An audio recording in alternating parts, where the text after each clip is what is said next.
My focus today is the angle the Ghanaian Times used for the Meet the Press. Yesterday, the trade minister had a turn at the Government Accountability Series, and she addressed a wide range of issues. But the one that caught our attention this morning, I think Caleb raised this one. Government assesses 5 defunct SOEs for revamping under Rapid Industrialization for Jobs initiative. I'm very interested in that, and I want some more details of that. So hopefully I can get the minister to speak to me on this before the show ends.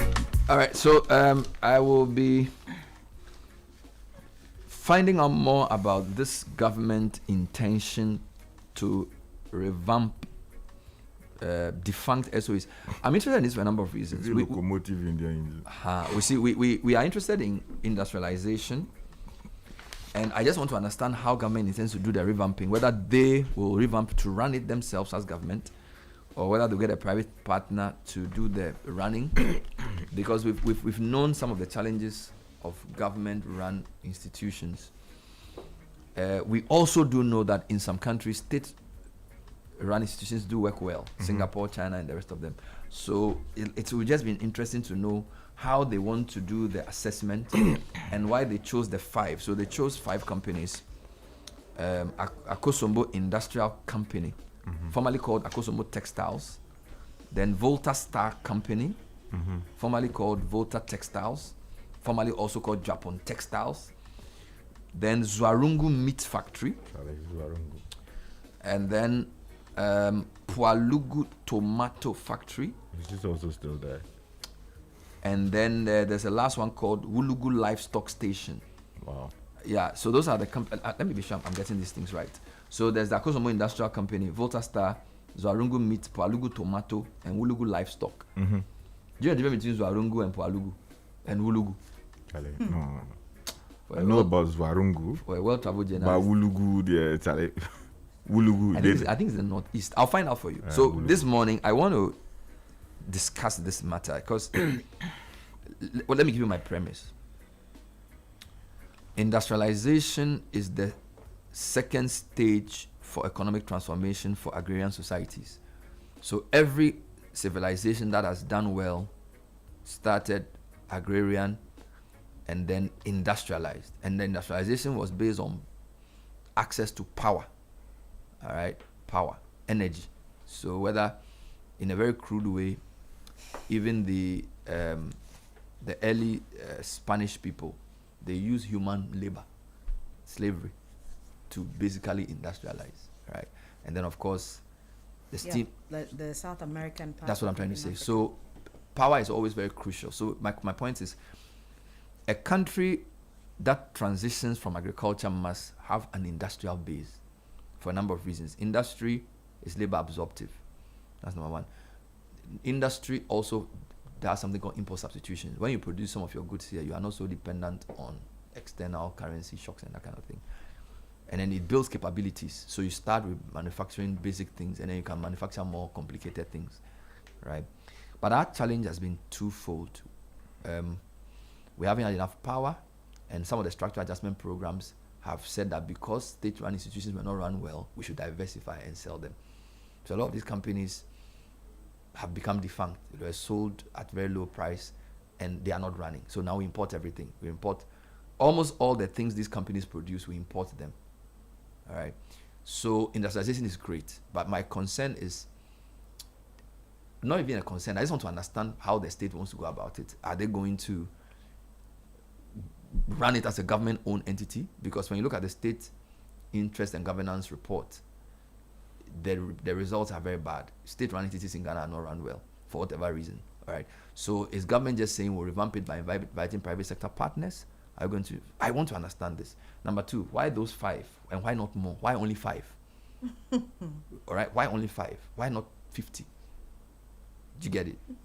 I just want to understand. Is it 5 because we don't have enough money? Is it that there are only 5 viable ones? Because there are many. There's Bonsa Thai Company in Bonsa, which has also not worked for a long time. There are a number of companies that have done well in the past that are no longer working. So why only 2 textile companies, 1 meat factory, 1 tomato factory, and 1 livestock station? Why not 50? All right, I need to understand this. And then what's the best format for that? Because I think that this idea of transitioning from agreed to services, and in these services are even low-end services, right? We are not doing some high-value services. Banking is working well and those things, but Charlie, the kind of services you need to do to transform an economy like Ireland does, we don't do it. So we really need to talk about industrialization in a meaningful way. And we also need to address the power question. Because if you charge companies more than you charge individuals for using power, you are making it punitive. I know countries where they charge companies less for using power than individual usage, because they want the companies to produce at a more lower cost. All right, so these are the questions I have for the minister. Whenever I get her, I'll put them to her. In the meantime, let me do a couple of quick announcements. And by the way, if you know a company that's defunct in your hometown that you want them to revamp, please send it to me. Or a company that used to do very well in the 70s or 60s or 80s that you feel should be added to the list. Why not? Why should it be 5? Yeah, so you should let me know. All right, so which companies should be revamped? Let me give you some quick history. Is that right? So the Minister for Trade says government is going to appoint transactional advisors to assess the viability of revamping some defunct state-owned enterprises. The advisors would assess the operations of the enterprises, determine their present value, and propose the best operational options to make them viable. So it's very open. Let me repeat. They would assess the operations of the enterprises, determine their present value, and propose the best operational option. So I suspect whether they should be sold. No. So from what I see from a layman's perspective, so let's say you pick Akosombo Industrial. Is it still a going concern, or has it changed? Do they have any assets? Do they have any advantages? What would it cost to? How much capital be needed to get it back on stream? Should it be run as a sole government entity or joint venture? How can you attract capital? So it's more like preliminary work, all right? So I think we're even getting ahead of ourselves, because the transaction advisor hasn't been appointed. The terms of reference are clear here, right? Assess operations, determine their present value, propose best operational options. And she said this yesterday. I just want to jump and read some of the things I know about these companies. So she mentioned 6 organizations, right? Akosombo Industrial. So Akosombo Industrial was formerly called Akosombo Textiles, all right? Guess when it was established? Just take a wild guess. Oh, many years before I was born. 1967. Exactly. As part of the Chart Textile group of companies. 100% cotton, real wax prints, Africa fancy prints, and standard wax ranges is what they were producing. Founded in Akosombo, at the time it was close to the water and power. Those were 2 critical components. So you notice Japan is also not far, the Volta one. So basically your proximity to a power source and to water, they will need a lot of that, right? Partnered with European firms like a company called ABC to establish a new production line. At its peak, it employed 1,500 workers and was one of the few surviving textile firms in Ghana amid the industry-wide collapse. How did the company collapse? Cheap Chinese imports started affecting the company, and by 2013, the company was on its knees. In fact, prior to this, it was temporarily closed down by the GRA in 2012 over tax issues. By early 2020s, operations were limited to on-demand production for institutions. It struggled to maintain full departmental staffing. Why? They have, of course, global competition. The Chinese are beating us, outdated equipment, and there's market saturation with imports. In 2019, efforts were made to restore it to its glorious days, including operational improvements. And of course, now the Minister of Trade has added this to the list. So I'm just giving you some background. The next one is Volta Star. Volta Star Textile Limited was formerly called Japan Textiles. You know, when you're traveling to Ho, you get to Japan, you see people selling pillows and things. Those are remnants of Japan Textiles, right? Established in the 60s, 1968, as Japan Textile Limited, Japan, the Volta region. It produced high-quality grey baft. You know grey baft? When I was in primary JSS, needlework, they used to give us grey baft to sew. Sky, did you use grey baft? Yeah. Grey baft. They used to even do our school uniform. Yeah, it was done for me during life skills. Yes, that's when we did that. Grey baft. They will give you a cloth. Yes, so they did grey baft. Yarn processed from cotton. Established as an agro-processing business, again in this peak had over 1,400 workers supporting local cotton farmers. Incorporated as Voltastar in 2007 after a revival with a mission to become the leading textile supplier in Africa, but had challenges in 2005 due to uncompetitive production cost, high energy bills, lack of raw materials, and debts to ECG. In fact, the government gave them some funding in 2007 after the 2005 problems. They got 300 million from EDIF, operated at only 8% capacity by 2010, and then by 2014 they just bent down. Obsolete machine and accumulated debts. Workers started complaining about unpaid bills in 2015, exceeding almost 2 million cedis in bills. 1,200 workers left unpaid, and surrounding towns economically impacted. So Japan has lost its vibrancy. It was the main company there. Yeah. Technology was a key issue in its decline. The government is exploring capital injection and revival options, and they need at least $25 million to come on their feet. Before I go to the meat factory, I just want to give you other histories of textile companies to put the textile. So more information about Akosombo, right? ATL was 100% privately owned in 1979. Privately owned from 68 to 79. Then in 79, government said that all foreign-owned companies should have Ghanaian partners. So ATL, which was a privately owned company, sold some of its shares to 2 private Ghanaian entrepreneurs, one called Frimpong Ansa, another called Deborah Exposito. So as of 2013, the shareholding was the Chinese guy 73%, and then Frimpong Ansa 20%, and Deborah 6.5%. They were producing real wax and fancy prints for the local market. What are the challenges they face? Textile industry has suffered from the inflow of imported fabrics, copying of design by both local and foreign competitors, volatile price of primary raw material cotton, also a big issue, exacerbated by scarcities following bad harvest. All right. Yeah, where's Japan Textiles? I think I've said enough about Japan Textiles. All right, let's go to the Zwarungu Meat Factory, established in 1965. Charlie Nkrumah did for me, but I was searching for Dr. Kwame Nkrumah. As Zwarungu Meat Product Company. Do you know what they were producing? Canned beef. Is it corner beef or canned beef? Or canned beef? It should be canned beef, but we have been calling it cornered beef. Because they said the keys in the corner. Yes. So it's canned beef, eh? Well, I think that makes sense. Somebody also said that they were I'm not taking giving. the Somebody also problem said they were to giving the cows corn to eat. So they call it corned beef. Oh, I like my man. I don't know. Canned beef and other processed meats for local and regional markets. It's in Zwarungu Upper East. Operated for 30 years, employing around 200 workers at the time, and even supplying food to places in Accra like Okanshi. It was the key facility for meat processing in northern Ghana, supporting livestock farmers. Operations halted finally in 1995 due to mismanagement, leading to collapse. Earlier reports suggest partial issues as far back as the 80s, with unpaid workers contributing to shutdown. The factory has remained defunct since, worsening unemployment in the region.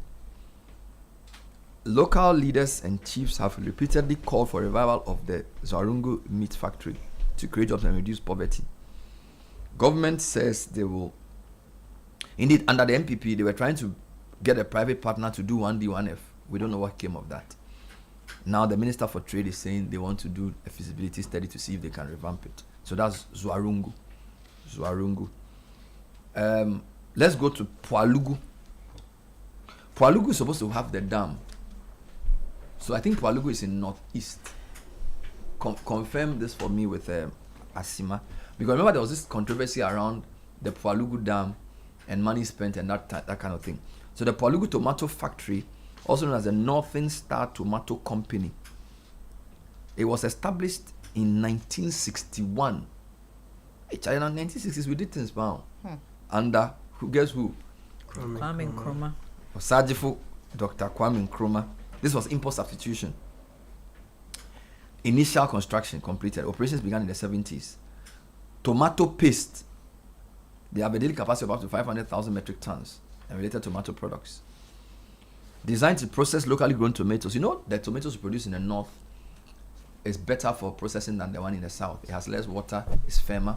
It's the one the Burkinabe produce as well. So, but Palugu is a flat plain. It's in the Upper East region, though. Not northeast. No. Upper East, okay. It's in a flat plain, and usually those areas with water, it's a great place. I mean, the Palugu Dam, Palugu Agri thing can change the northeastern corner of Ghana 100%. It's a fantastic opportunity. I don't know what this government is doing about that. But it was to process locally grown tomatoes, reduce reliance on imports, and support regional farmers. It was reopened in 2006 as Northern Star, but never reached full capacity due to supply issues. Faced extended closure from the 90s due to inadequate tomato supply. Can you imagine? Faced extended closure due to inadequate tomato supply, unprofitable farming conditions, and managerial deficiencies and insufficient equipment. Fully closed in 2014, leading farmers to shift to other crops or migrate for work. This has led to many economic challenges in the area. Multiple attempts have been made to revamp it, including a 1 million Citi funding in 2013 and privatization efforts. Still hasn't seen the light of day. So all this history is important for this minister to know that a lot of these companies, every government has tried to do something, but somehow it's never happened. There's something called the Wulugu Livestock Station. That's the one I have the least information on.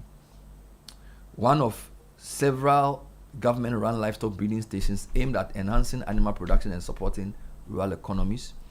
Closed in 2000. In 2002, the government closed 17 out of 23 livestock breeding stations nationwide, including Wulugu, as a condition for international financial support, IMF.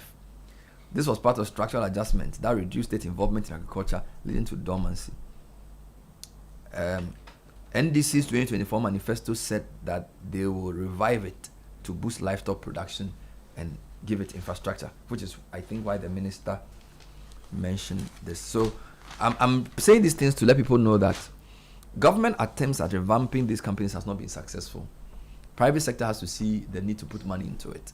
So it's not easily done. Number two, the most recent example of a government-supported industry is the Commander Sugar Factory. As we speak, I don't even know if it's functional. You covered that a lot. Is it running? No, the last time I checked, it was not running. There were still issues with how to properly calibrate it. But we took a loan from China, India Exim to build that thing. You know, we're also to get outgrowers to be able to produce the sugar cane needed to actually feed the factory. For some reason, government policy didn't properly align their intentions with what they actually did. So in the end, we didn't have supplies of sugar cane, and therefore we could not make the factory a sustainable one. So much money went into it. $37 million US dollars, exactly. Between 35 to 37 we're supposed to get the Indians to come in to help us with how to operationalize it in a sustainable way. But even that hasn't really seen any light of day. So another evidence of failed government intentions. Good intentions, but bad implementation. By the way, cornered beef. So my friend Jonathan has sent me this. Canned corned beef is a specific type of canned beef. Okay. Processed from beef brisket or other cuts that has been salt cured into bracket corned and then cooked, resulting in a salty solid block. While canned beef can refer to other preparations like pate or strips, but often in the context of grocery stores, canned corned beef is the most common. So the corn is the curing process that gives corned beef its distinct flavor, color, and texture, which is absent in plain canned beef. So the salt treatment is the cornering. So it's part processing it. So it's not a corner business. No, I thought because the key was in the corner. No. Corner beef. So it's corned beef, not corner beef. Jonathan, thank you for that information. Leroy also sent to me. You are in the wood processing industry. So let me do something for you. I'm reading a dated document. This document is 12 years old, so I don't have the updated version. But 12 years ago, the wood industry. I'm talking about companies that can be set up, and companies government should revamp. All right. And in the wood sector, some of the sawmill companies that are supposedly doing well that should be supported. I will mention some of the names. We have a company called John Bitter and Co. There's another company. I'll give you more, but let me give you the background to the sector, because you work in that sector or you have interest in that sector. Can I proceed? Yes, please proceed. The wood industry has not undergone any major transformation for the past 2 decades. By the early 1990s, there were approximately 220 lumber processors in Ghana. As of the time this was written, so this is dated 2013, 2014, there were about 100 sawmills in the country. I'm sure it's fewer, with 17 involved in sliced and rotary veneer. About 40 of these sawmills produce molding profiles and machined wood. 6 firms specialize in flooring products and doors, while 10 are involved in plywood processing. The downstream segment of the wood industry, which is furniture production, is dominated by small enterprises that lack the capacity at the time to produce export-grade furniture to achieve the large volumes required to serve international markets. There's a whole table on this. The formal sector produces a wide range of wood products such as lumber, kiln or air-dried, sliced veneer, plywood, rotary veneer. I don't know these things, you know what I mean. Moldings, flooring, booths, and furniture parts for export. Only a small fraction of its products are sold on the local market. Ghana's plantation history dates back to the 1930s, when a commercial plantation development based on a Tuangia system introduced from Burma employed farmers to plant food crops in degraded forest reserves while planting and maintaining tree saplings over a 3-year tenure period. Over the past 2 decades, the Forestry Commission has had a target of planting 15,000 hectares annually under a program to reforest a total of 400,000 hectares. I don't need all these details.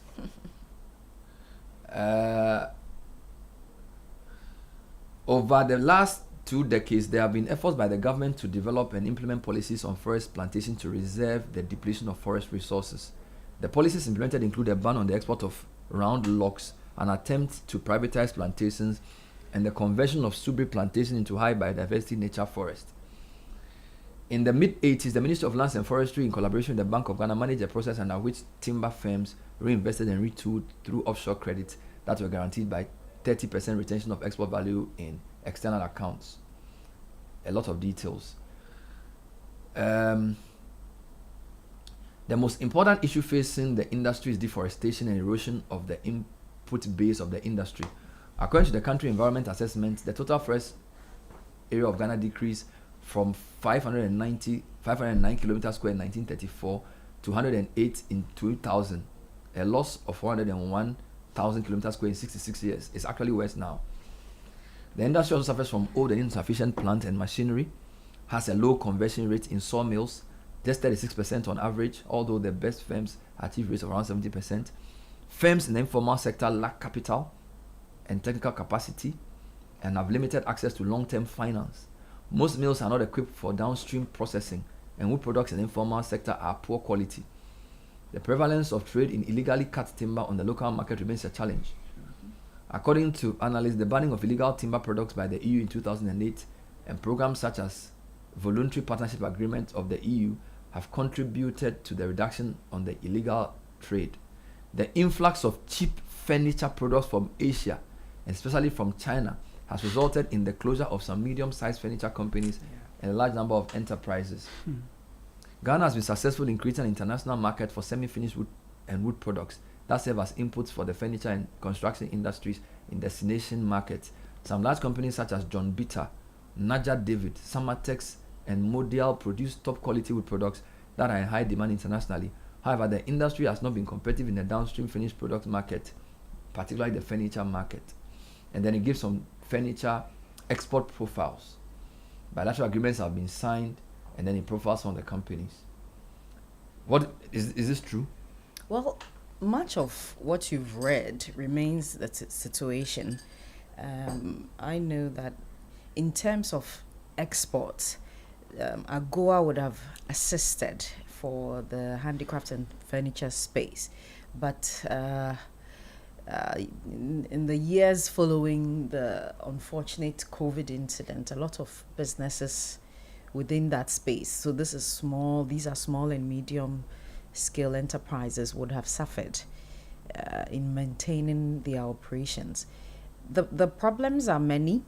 One thing that I would talk about is you talked about the VPA, the Voluntary Partnership Agreement. The Forestry Commission has been working with the European Union on that, and the current status is what was recently launched as the FLECT license. This is a measure to curb illegal logging, which is one of the biggest challenges of this industry, or the eco space. And it's also burdened further by galamsey, because now you have plantations and forest areas being raised down so that people can mine. So it's sort of, you already have your existing anti-logging, that illegal logging that you're dealing with, and then there's also some kind of illegal logging by reason of galamsey, illegal mining. And so it makes the work of the Forestry Commission even Very more hard. difficult. And so that's the challenge. How serious is the Chinese furniture manufacturing thing affecting people like Bogas and the larger ones? Because I think even 10 years ago they were saying, because it's cheaper to get these things from abroad, the local guys are struggling. In the parliament, infamously brought furniture from China to restock their seats when they could have assembled a number of Ghanaian furniture makers to say, this Sadly, is the that opportunity. didn't They happen. didn't do it. The Chinese factor is a major issue, Bernard, because it's not just about the Chinese companies setting up and manufacturing. They have full support from their government. They have cheaper credit. And so they are doing business more cheaply, or cheaperly, if I should say, than you, whose cost of operations, your general cost of doing business, because you have GRA, etc. on your neck. And some of these foreign businesses even enjoy certain tax holidays and free zones, which Ghanaian or indigenous companies do not necessarily enjoy. So their government is helping them, and our government is also helping them. You've said it right. Their government is giving them cheap credit, and we're also giving them tax breaks. You know, it's a big issue. It's a big issue. Of course, some of them just import the products. So you look at some of the wood products we buy. They are just imported and bought China more. And but they have a proper system. Yeah. So it's not the same people. Yes, it's not the same people manufacturing, but you have a company who get their logs, who put the pieces together, the veneer and co, the semi-finished, and then the downstream products. But over here, you have to decide which part of the business you are in. For instance, you're going to get, so for instance, Tekura, we are going to source our own wood. We work with the Forestry Commission to do that. You source offcuts, these are waste wood, and then you come and you manufacture. So it's sort of, you are at every point of this value chain, you have some function in there, and every portion of the value chain comes with its own difficulties. We've asked listeners to tell us which nostalgic companies they think the minister should add to the list of companies to revamp. We've gotten some interesting answers. I will just read a few comments around the issue of factories. Sir Amos says, good morning, Bernard. One collapsed company that needs to be revived is the Ghana Seed Company. The company should be an SPV. This should be our first step towards industrialization. Reviving textile factory without cotton availability will be a disaster. But the Ghana Seed Company will be the basis for our agro-processing. Very interesting point. Good morning, Bernard. Good topic this morning. No need for GOG to spend any more money on those SOEs. They should be scrapped. That's from Michael.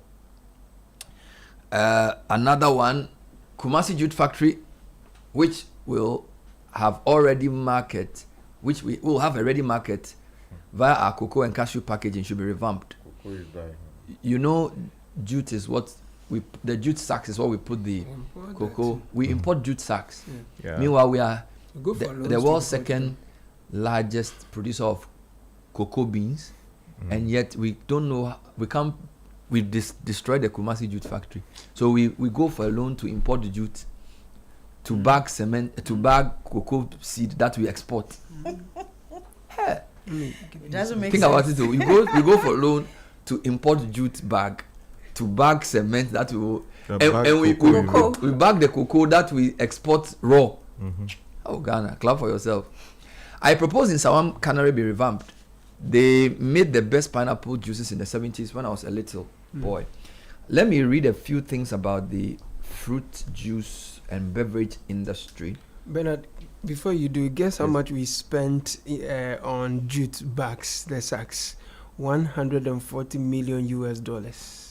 That's what we spent. $140 million. Over $140 million. The acting CEO of Cocoa Board revealed that in so we May import last year. jute bags to bag raw cocoa beans. Now let's talk about non-alcoholic beverage. Somebody mentioned Sawam Cannery. There are 4 subcategories in non-alcoholic beverage: carbonated drinks, juices, milk, and water. Let me talk about juices, covering a wide range of concentrate and fresh juices that are either imported or produced locally. While most of the imported juices are made from concentrate, the fresh juices are produced locally, as most have short shelf lives. Fresh pineapples, bananas, mangoes, guavas, and oranges are the leading fruits processed into juices.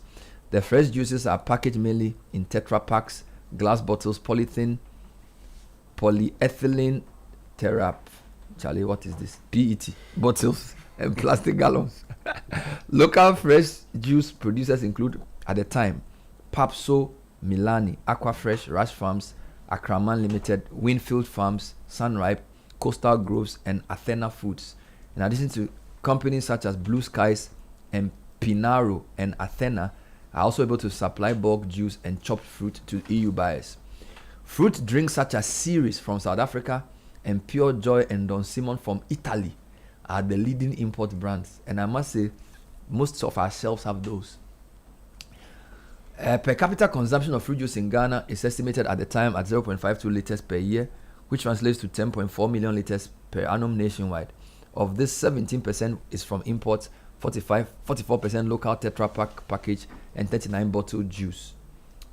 I just wanted to discuss some companies, but because this information is dated, I think what Blue Skies is doing is great. We need more companies like this. Sometimes they've had to work with outgrower farmers to guarantee the availability of pineapples and stuff, because they would have to import and they don't want to be importing. They have a wide network, so they've had to help farmers to produce all these fruits so that they will have regular supply of the fruits. We've also seen a number of new entrants. I think they tried to revamp in Sawam recently. I don't know if in Sawam Cannery is still working, but there was a time where we saw their products in the market about some 4 or 5 years ago. The Ekumfi juice. Ekumfi juice is looking great. What I like about Ekumfi juice is that distribution-wise, when I drive around Accra, I see their distribution vans outside and basically sell it in boxes. I do buy sometimes because I want to support local. I think they've done well. When I was very young, we used to buy Aztec Refresh. They used to give it to me to go to school. Yeah. It was very nice. Ekumfi juice is the closest to that. I hope the company is doing well, because it's been a company that under the previous government was really pushed. I really, really hope they are doing well, right? Sky, you still can't tell me anything about the sugar factory. As in the Commander Sugar Yes, Factory. you need to find what are they doing? You are the one who used to come. I used to interview people on that issue. Yeah, that's right. So where is the sugar factory? Yeah. Go and pull out your old files. I'll give you something. But I just want to share something Audrey sent to me On that concerning the issue. conversation that we are having Help me. in revamping some of these factories. She makes a fantastic point that this must be done with industry players. Government must do this with industry players, some of who still remain in the industry. And there are some, of course, who would have whittled out because of the economic and other challenges. The point she makes is that government's role should be as a catalyst, not necessarily a player. So this will be that government is not necessarily going to be a player, but bring in investors through private partnership, Yeah. so that we can have the right investment and if I may say, a bit of fallback on the part of government, because we know that the influence of the government is also part of the reasons why some of these companies have not been able to continue their operations. And so, yes, bringing industry in it is very important. They understand it better. They remain in it. They've been through the hurdles, the challenges, and so you can have that conversation. And they are skin deep in it. Yeah. Now, let me give you something else. One of the reasons why we insist on industrialization. So here is a breakdown of the production process of a fruit juice company. Look at the number of steps and the potential number of jobs. Of course, some of this may not be labor intensive, right? So you bring the fruit in. The first thing you do is to sort. If it's unsuitable, you dispose. So that's one area. If it's suitable, you wash. So wash is step number 2. You chop, step number 3. You crush, step number 4. Filtering, step number 5. Pasteurizing, to allow it to stay long. Louis Pasteur, step number 6. Filling and capping, step number 7. Labeling and packing, step number 8. Warehousing, step number 9. Wholesaling, 10. Retailing, 12, before it gets to the consumer. So this is what we call the value chain. All right. So some people bring in the raw material. Some people's job is just to wash it, to sort it. Suitable, not suitable. That's the whole employment for somebody. A machine can do it. A human being can do it. The washing, the chopping, the crushing. You can have a machine that does all that, but there are other areas that human beings support those machines. All right. Filtering, pasteurizing, filling and capping, labeling. This can be outsourced. Somebody provides a paper. Industrialization is the way to go. My worry is that every government wants to do something new, to brand it as their own. So industrialization doesn't happen in 4-year cycles. Yeah. So you notice MPP, one district, one factory. Some have survived, some have not. Now NDC too, they want to revamp some. I even think some of the problems that Commander is facing is because of the politics of how it was started. All right. Industrialization requires long-term planning, and it's a structural issue. The financing, the raw materials, and all these things. You can't do it. Look, we are in January 2026. You're going to get feasibility studies to decide what is the state of these 5 companies. And then the feasibility study, maybe it may take a month or 2. They will now come and say, this one, we should do this, we should do that. By the time they actually start implementing, it's next year. Next year, 2027, they are choosing somebody to be flag bearer. BBR Korea politics. Then MPP2 is coming. By 2028, nobody's thinking about it. They wait. It's at some point we have to, you can't. It's some way. Like rather than having like a long-term industrialization plan, that whether you are Elizabeth Ofusue-Jare or Alan Chairman-Ting or who was the trade minister and the MPP? It was Alan. Yeah. Later, KT Yaman. You get it. You are we all know what you're supposed to do. You get it. We've agreed that we are revamping 30 of our iconic companies in 16 regions, and this is what we want to do. So you just basically continue. But here is now a new minister after 1 year. Think about it. You've been in office for a year. Now you're going to do feasibility study for revamping 5. We don't know when the feasibility study will be finished. So perhaps we need to go back to the national development plan. What is the framework for industrialization? And I guess maybe Sky, because it's non-binding, the NDPC framework is non-binding. You have political parties come and share their manifestos, which may not necessarily align with the broader plan, align in terms of policy and in terms of also implementation. That's why we have 1D, 1F, something else. You remember when I interviewed Kwesi Prempeh and Nimoy Thompson? That's what they said, that one of the things that have been proposed is the entrenchment. I don't know the legal word they use, but something sort of commits government to these development plans, so that they will not be tweaking it. They want to sort of make it constitutionally protected. So when you have a development plan for industrialization, you just follow through. Into it. Because this is the problem we are facing. Everybody comes and starts a new thing, and so that we don't have to spend money doing campaigns. We know the development plans already. Come and tell us. the portion of which you can do within your term, okay? And instead of creating a whole manifesto, no, come Somebody and tell us has a what you do. suggestion for you. Let me. He said, instead, it's a better than sky. If the priority of the government is right, in my opinion, I think the 30 million USD investment in partnership with China to build and invest in Damongo can be used to revamp some of these factories in the region to train more unemployed, to create more jobs instead of training more unemployable graduates.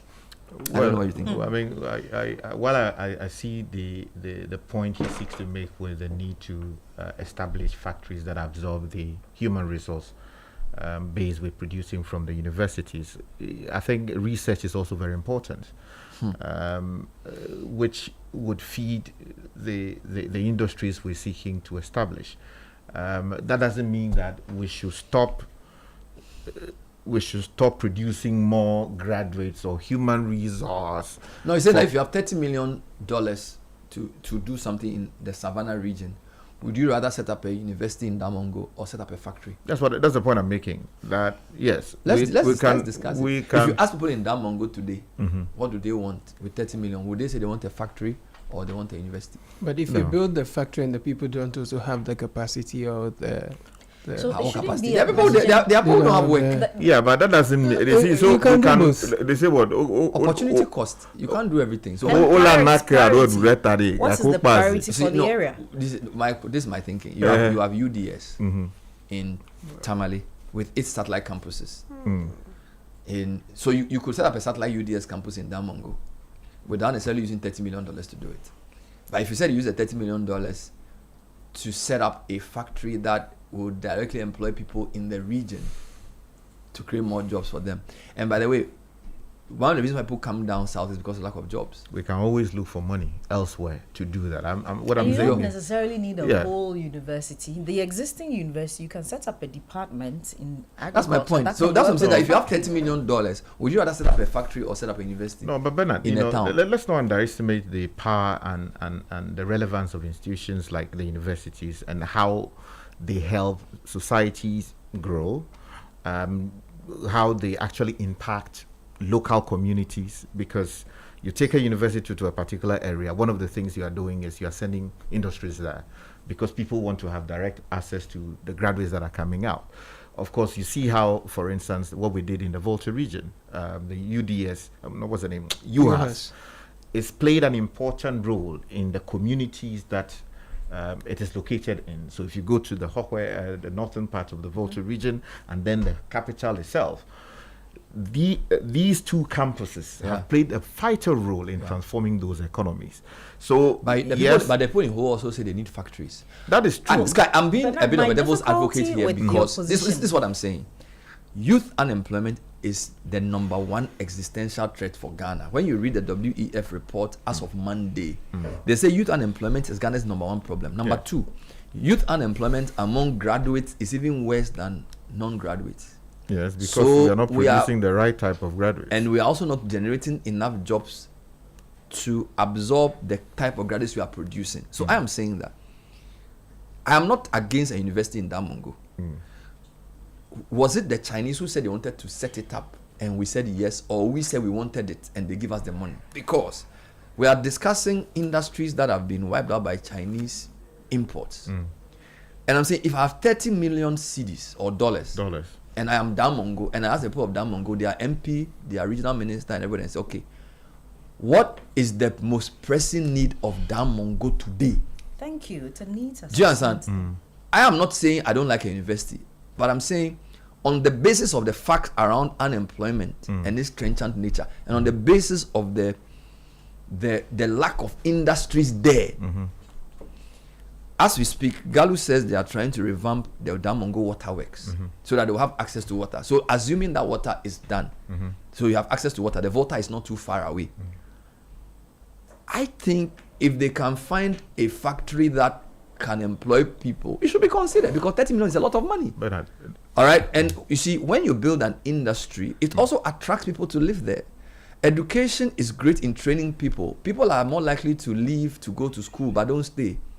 So I feel like it should be debated.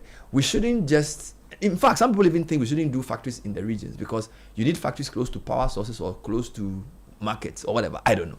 I'm saying that this type of debate should be had. We shouldn't just read in a paper that the Chinese are setting up or helping us set up a university somewhere without knowing the genesis of it and whether that is the most important thing for that people at the time. You see, first of all, I don't want to believe that the whole government will take a decision to build a regional hospital for the people of that particular place. It's a university, not a hospital. A regional university, because the whole idea, as I understand the government policy on matters of education, is to ensure that at least one public university is located in each of our regions. For what?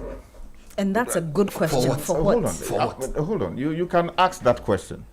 But you see, there university is not like, it's not like yam we are selling. Everybody should have one region, one.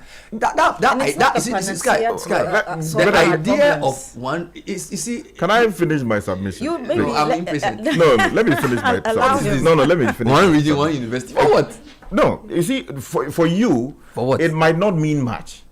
But you see, for someone who has to travel all the way from Damongo to get to Accra, just to have access to, say, the UPS, the University of Ghana, or any other the university they are building, there is a specialized university. It is. There's a university in Tamale. Yes. There's Ward District. So it's not as if there's no university in the area. What I'm saying is that two things. Don't do region, development is not a straight line. You can do some things in some places. The idea that every region must get one something, then it becomes I don't think it's scientific. It's more vote based. So this idea of one village, one dam, like what you need to do is say Damongo people, and again this is hypothetical, they may need a cluster of textile companies because of the proximity to cotton. You can do it too at the same time. Do Tamale as the university enclave. Do Palugu as the meat enclave. Okay, so don't say, don't democratize it. It's not development. Like if you go to China and things, they don't say one region. You go to Shenzhen, they are doing their things there. You go to another place, they're doing some other things. But we want to spread the thing like our development is based on populism. What is this? For political gain. On this matter of universities, I will push back. The outcome will not matter whether we do a university or a university and a factory. What is important is what Bernard says, that the needs assessment of that region.